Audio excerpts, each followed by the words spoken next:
देख रहे हैं हमारा खास प्रोग्राम बोल दिल्ली बोल। कुछ टाइम पहले केंद्र सरकार ने संसद में एक बयान दिया था जिसमें उन्होंने कहा था कि कोरोना की दूसरी लहर में किसी की भी मौत ऑक्सीजन की कमी की वजह से नहीं हुई।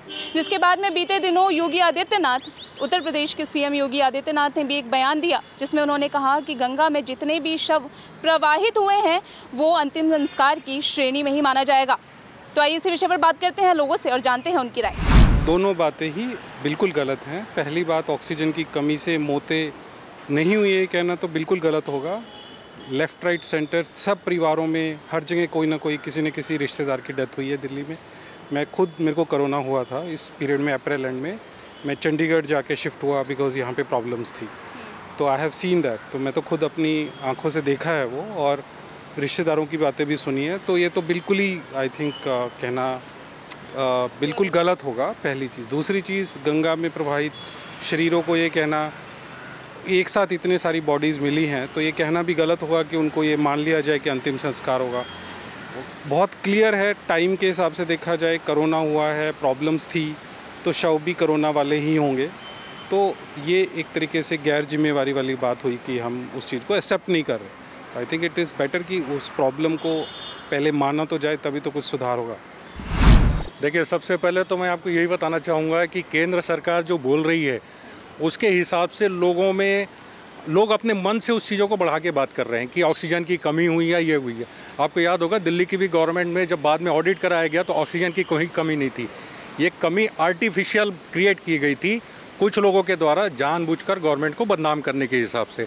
अदरवाइज़ यहाँ पे कहीं पे भी कोई कमी नहीं थी। मैं खुद कोरोना अफेक्टेड रहा हूँ, मेरी पूरी फैमिली कोरोना अफेक्टेड रही है।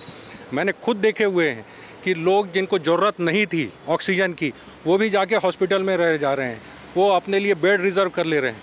तो एक ऐसा देश जहाँ पे ऑक्सीजन हॉस्पिटल की कमी है, वहाँ पे इस तरीके से लोग करें, इसलिए किसी को प्रॉब्लम ज़रूर हुई है। बट बिल्कुल सही कहना है केंद्र सरकार का कि ओरिजिनली ऑक्सीजन की प्रॉब्लम नहीं थी।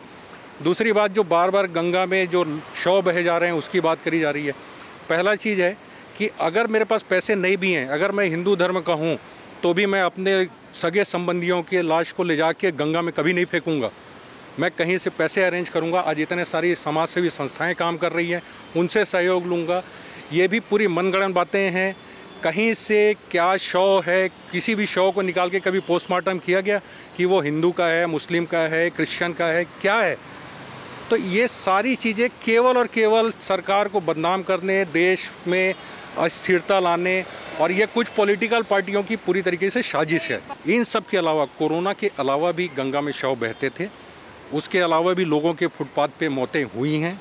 ये पूरा तरीके से पॉलिटिकल वो है, गवर्नमेंट को बदनाम करने के लिए। तब वो अंतिम संस्कार कैसे करें? यहाँ लोग बाग खाने का पैसा नहीं, खाने के लिए परेशान हैं। वो अपना उनको जो समझ में आया वो अपना कर दिए। अब खतरा तो बहुत है, खतरा तो उसमें जो डुबकी लगा रहे हैं, कुछ और कर रहे हैं, उनके लिए तो बहुत ही खतरा है। तो ये तो अब सरकार को सोचना चाहिए ना। और सरकार का सबको व्यवस्था करना चाहिए हर चीज़ की, जिसको कोई दिक्कत परेशानी है उसको व्यवस्था कर रही। अब कितने आदमी बेरोजगार घूम रहे, खाने का पैसा नहीं है, अगर उसके घर ऐसी कोई खतरा हो गया वो क्या करेगा? खाने के लोग परेशान हैं, तो उसको संस्कार करने कहाँ जाएगा? वो ऐसे डालेगा कहीं ले जाके, तो गलती तो उसकी थोड़ी है, गलती तो सरकार की है। तो लोगों का कहना है कि सरकार की दोनों दलीलें सरासर गलत हैं। ऐसे में सरकार को अपनी गलती मानकर उसमें सुधार लाने की ज़रूरत है।